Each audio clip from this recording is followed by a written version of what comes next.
So this is a uniform that has been in the works for several months now. I've been working on it for most of this year, and so I wanted to kind of do a video, kind of a rundown on what I am wearing and why I'm wearing it. So without further ado, let's get started. So starting with what I'm wearing on my feet, these are actually not period accurate boots because I didn't feel like paying $250 for officer's boots, but the specific kind of role I'm playing doesn't require officer's boots necessarily. These are just some boots I got from Amazon. I will link them, if this is a YouTube video, which it might not be, I'll link them in the description. But these are the boots that I'm wearing. These are ankle boots, and then these are called puttees. They were worn by U.S. and British and pretty much every other troop in World War I because they were cheaper than other standard boots of the time, like longer leather boots, where officers wore those. But these were worn by normal soldiers. However, this particular officer I'm wearing decided to just wear these, so I'm playing a role. With that being said, these are period accurate trousers that were worn in the trenches. These are actually summer, but I couldn't find winter ones that weren't super exorbitantly expensive, and so I decided to wear the summer ones because they work and they're honestly a lot more comfortable than I imagine the winter ones are. However, I am wearing the winter tunic, and this is the model 1912, and it's really warm because it's made of wool, and so all of this stuff is reproduction, and so this is not an original, but it is still wool, and it's still uncomfortable. On it, I am wearing a few things. So on the actual thing itself, I am wearing a variety of different awards, medals, and rank insignias. I'm wearing, these are the medals that I'm wearing for the actual service medals, or ribbon.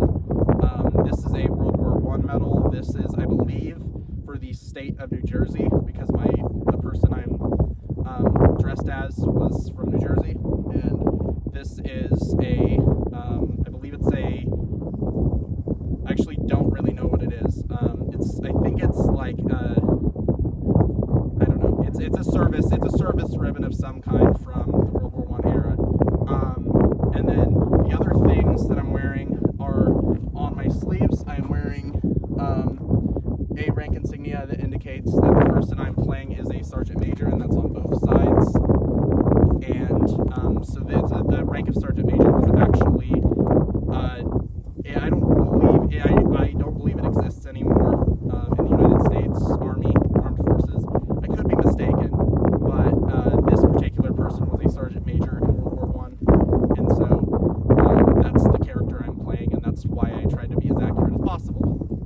Now, the other thing, I have a map bag, and this is the other part of my uniform that is not accurate. This is from the World War II era, and it is a reproduction, but it fits the part as best as I could given the circumstances, and so I think it looks fine. I am also wearing a Sam Brown belt, which is very uncomfortable. I see why we don't wear these anymore, but it's definitely period accurate, and on it I do have a holster, and this is I believe it's the model 1917 holster.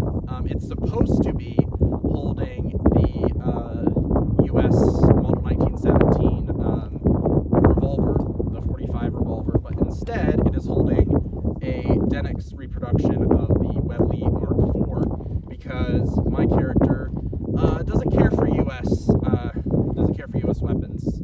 He is an immigrant from the British Isles after all, and so he decided, screw that, I'm gonna buy my own sidearm, and so he decided to go with the WWI. Now, other than that, there is a couple of other things. First, the gloves. These are gloves that were worn by a lot of people in World War I, whether they be soldiers in the trenches or officers.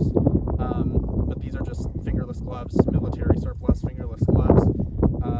They haven't really changed much in the last 100 and so years, so it's okay. And then the final thing is, of course, the field cap. This is actually not a field cap; it's a dress cap, but it's a lot of soldiers or a lot of officers, most notably General John Pershing, decided that they didn't want to wear a helmet, and so they wore their field cap on the battlefield. And so that is who I kind of took inspiration with for this cap. And so this is basically just kind of like this is basically just the uniform of a random World War I officer that might have served in Belleau Wood, might have served in the Meuse-Argonne offensive, but regardless, in order to get this medal, they survived to the end of World War I, and they got through it alive. And so that is my uniform for Halloween. I would like to thank you all very much for watching this video. Make sure to like, comment, and subscribe. Comment what you think about this, and I will see all of you guys later. Bye.